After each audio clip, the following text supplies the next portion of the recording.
Imagine for a moment that you enter a small, cold, and austere room. At the far end, seated in a wooden chair, is a man who doesn't know you. He has never seen you, doesn't know your name, where you come from, or what you do for a living. You approach him intending to speak, to introduce yourself, perhaps to invent a polished and perfect version of yourself, as we often do with strangers. But before you can even utter a word, this man looks you in the eyes. It's not an aggressive gaze, it's a gaze that seems to pierce through flesh and bone. With a calm voice, almost a whisper, he begins to list, one by one, your darkest secrets. The things you did 10 years ago that you swore to take to your grave. The resentment that gnaws at your nights, the guilt you hide behind your best smile, the deception you committed last week. He completely disarms you. There are no magic tricks, no hidden microphones, no prior surveillance. You are naked before the gaze of another human being. This phenomenon, recorded hundreds of times throughout history, belongs neither to science fiction nor to horror literature. In ancient theology and mysticism, this unsettling prodigy received a precise and technical name, cardiognosis. The art, or the gift, of reading hearts. How is it possible that certain men and women, usually monks, ascetics, and saints, developed the ability to hack the human mind? Are we witnessing a purely divine miracle, or a highly developed form of intuition, empathy, and psychological observation that modern science has yet to fully comprehend? To answer this, we must delve into the darkest passages of spiritual psychology and discover how the masters of the past learned to decipher the invisible language of the soul.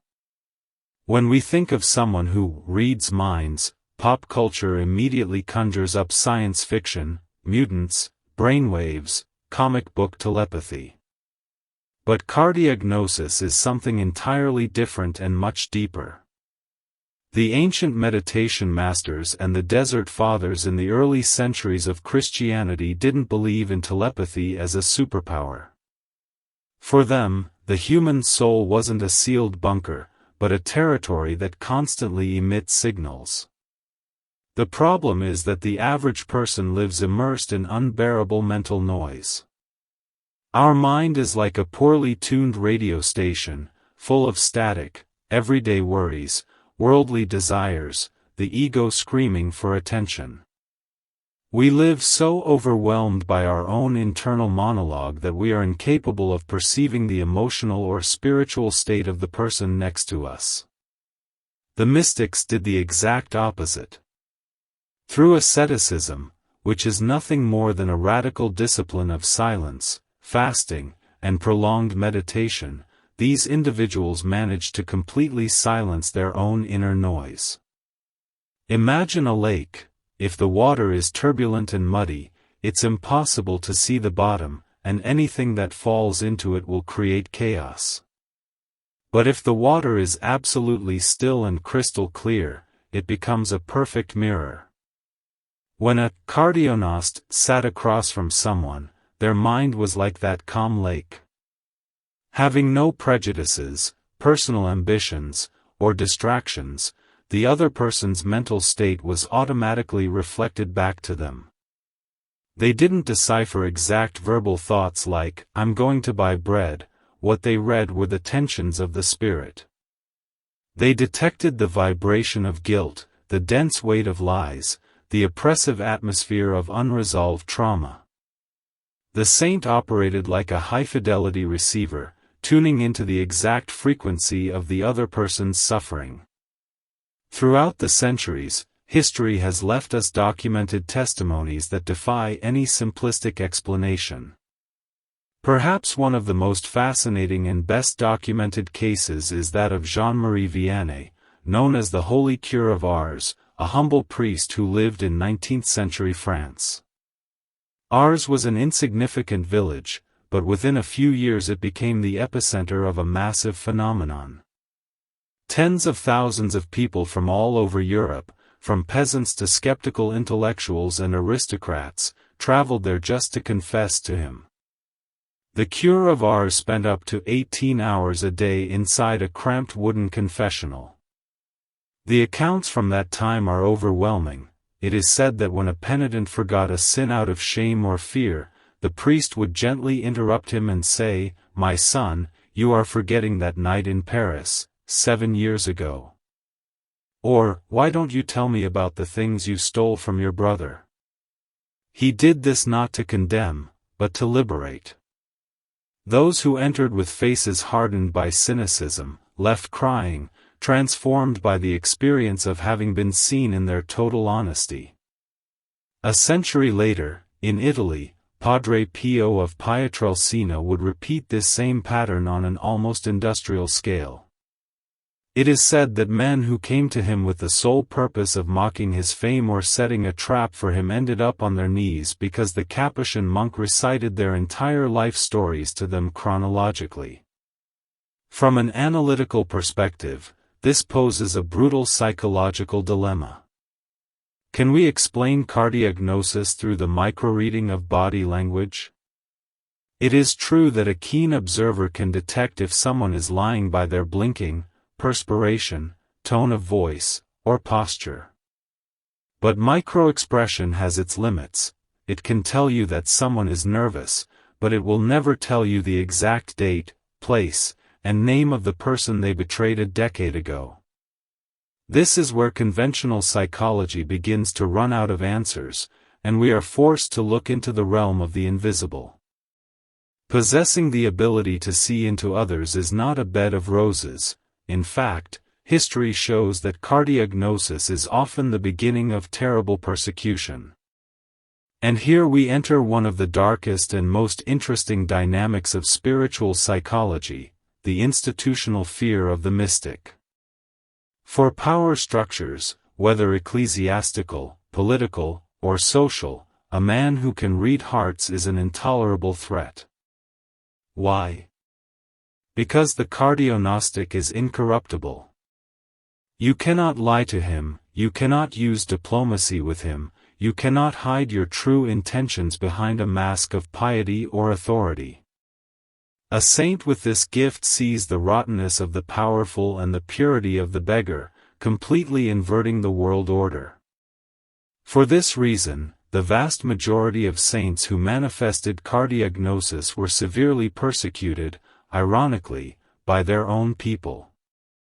The Holy Office, ecclesiastical authorities, and their own superiors often reacted with panic. Padre Pio, for example, spent years under a strict prohibition against celebrating Mass in public or hearing confessions. He was isolated in his cell, monitored by clandestine cameras, and subjected to grueling psychological interrogations. The authorities feared he was a brilliant manipulator, hysteric with hypnotic abilities, or worse, that his gift came from a demonic source. For discerning spirits, the art of distinguishing between a genuine manifestation and a spiritual deception was the great obsession of ancient thinkers. The Desert Masters warned that the human ego is a master of disguise. They knew of the existence of spiritual illusion, a state of self-deception where a person believes they are enlightened or possess divine gifts, when in reality they are only projecting their own neurosis, their need for attention, or a psychotic episode. To evaluate a soul reader, ancient analysts didn't focus on the prodigy itself, but on the psychological effect. If the gift produced arrogance, control, and spectacle, it was a deception. If it produced humility, silence, and the profound healing of the other, then it was considered authentic. The study of cardiognosis forces us to look inward and ask ourselves an uncomfortable question. If these men could read the souls of others, what would they find today if they looked inside us? What truly makes up the fabric of our minds? The masters of ancient meditation constructed a very clear X-ray of what they called the diseases of the soul. They explained that modern human beings, and this applies perfectly to the 21st century, are experts in the art of self-deception. We create narratives, justifications, and psychological facades to avoid confronting our true wounds. We tell ourselves that we are victims of history, that our mistakes were justified, or that we are perfectly healthy when inside we drag chains of resentment. Cardiognosis was not an act of invading privacy out of mere curiosity, it was described as emergency spiritual surgery. When the mystic revealed a person's hidden sin, what they were doing was forcibly shattering that facade of self-deception. It was a brutal therapeutic shock. Upon seeing that another person knew their deepest secret and, despite this, looked upon them not with disgust or condemnation, but with absolute compassion, the individual experienced a catharsis. The mask fell away because it was no longer necessary. The deception dissolved before the raw truth.